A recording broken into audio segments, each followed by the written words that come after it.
రాష్ట్ర వ్యాప్తంగా వైఎస్ఆర్ కాంగ్రెస్ పార్టీ అధినాయకుడు జగన్మోహన్ రెడ్డి గారి పిలుపు మేరకు విద్యార్థి విభాగం ఆధ్వర్యంలో డిఎస్సీల అక్రమాలపైన అవకతవకలపైన సిబిఐ విచారణ లేక సిట్టింగ్ విచారణ జరిపించాలని అంబేద్కర్ విగ్రహం తెలియజేస్తున్నాం.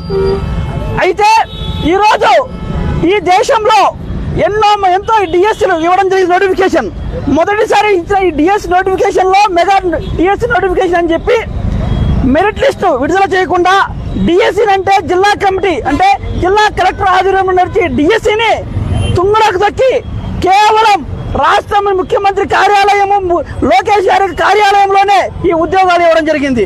మామూలుగా ఒక మెరిట్ లిస్ట్ ఇచ్చి వాళ్ళకందరికి కాల్ లెటర్ ఇస్తారు, కాల్ లెటర్ ఇచ్చి ఉద్యోగ అవకాశాలు ఇస్తారు. అవి ఏమి జరగకుండా ఎంతో మంది నిరుద్యోగులకి 3 లక్షల మంది రాసిన డిఎస్సీలో కేవలం మోసం చేసి వాళ్ళ 15 లక్షలకు 20 లక్షలకు 30 లక్షలకు సొంతంగా నారా లోకేష్ బంధువు అని చెప్పి విద్యాశాఖలో ఈ ఉద్యోగాలు అమ్ముకోవడం జరిగింది.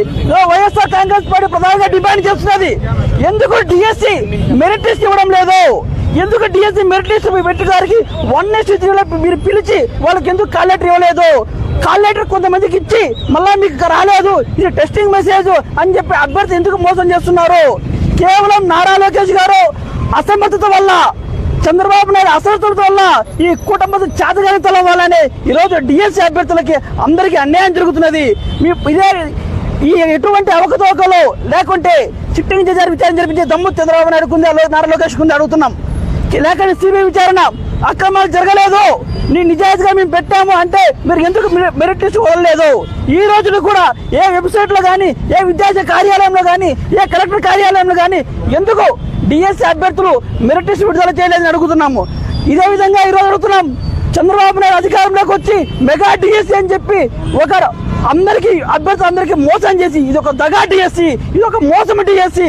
ఈ డిఎస్సీ వల్ల నిరుద్యోగులకు, డిఎస్సీ అభ్యర్థులకు అందరికీ కూడా అన్యాయం జరిగింది.